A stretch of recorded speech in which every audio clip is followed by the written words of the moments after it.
So back in the 1970s, there was this young guy and young girl who were the main characters of the story. And I think they met in college, and they go out on this first date. They go to a restaurant, a diner, and they got along fine, but there wasn't any magic. It was, kind of a nothing date that they both kind of instinctively knew that this was likely not going to go anywhere beyond this first date. There's no chemistry.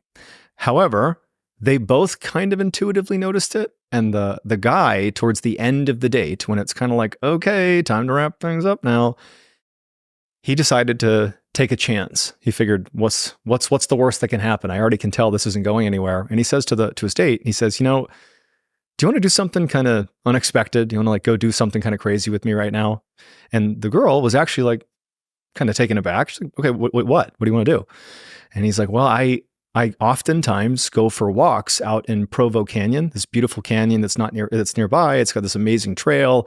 It brings you out to this overlook with this incredible view of the stars. It's a really cool spot. And I go there, later in the day, and no one's there, and it's pretty cool. But it's, we're hiking in the woods in the middle of the night. You know what I mean? And she's like, okay, let's do it. It's like suddenly the date went from going nowhere to it's kind of exciting. And so now there's chemistry. That's like they're going into the unknown together. And so they quickly leave the diner, they hop in his car, and it's a short drive over to the parking lot where Provo Canyon is.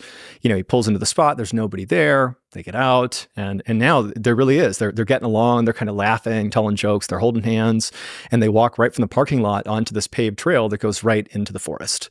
And so it's nighttime, this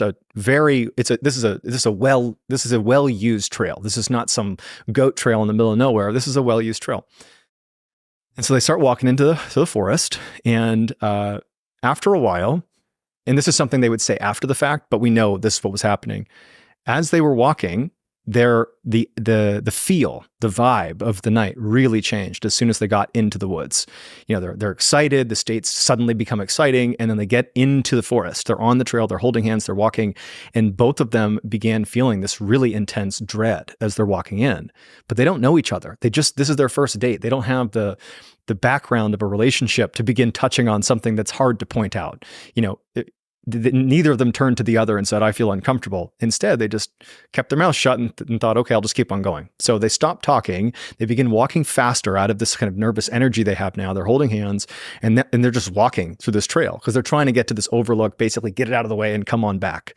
But it's all unspoken. They haven't said, boy, this is anxious. They're feeling that way. And so they're walking on this trail, again, surrounded by trees. There's nobody else out there, and it's pretty dark. They don't have a flashlight. And as they're basically speed walking at this point in silence, at some point they hear a rustling sound kind of off to the side. And at the exact same time, the guy steps on something that he described as being soft. And he stepped on it, and he has no idea what he's stepping on. No clue. It's something soft. And he's heard this rustling sound, and they're feeling anxious. And he immediately stops because he stepped on something. And the girl, she's sensing, okay, what's going on here?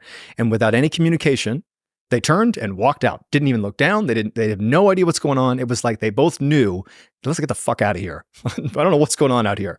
And they practically ran back to their car, totally safe. They get in their car. And now that they're in the safety of their car, they kind of begin laughing about it. Like, yeah, I wonder what that was. I stepped on something out there. I don't know. Something moving around. Maybe there's a big animal. I don't know. But that was it. That was the whole date. And actually, they wound up getting married because this date was like this kind of amazing thing where they bonded over the fear of being in this forest. And so they get married, and 10 years later, they're at home, and the TV is on. It's tuned to like a Dateline type of show, like a true crime show. And neither of them are really watching. But an interview comes on, and it's a journalist talking to a death row inmate. It's a very famous death row inmate, and he's very near his execution date. And he's giving this kind of full-blown interview about, what he did. And at some point, the journalist asks him, was there ever a time that you almost got caught before you got caught? And the serial killer is like, yeah, there was a time.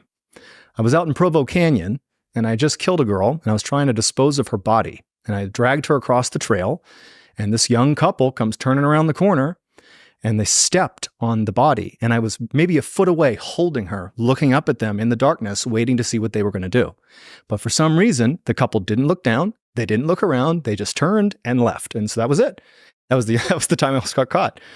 And so it would turn out the guy, or where they had come in contact with Ted Bundy, like one of the most infamous serial killers of all time, who effectively said, had he investigated, he would have had to kill the couple. It's great. So they got their first date was running into Ted Bundy. Wow. Yeah. Oh my God.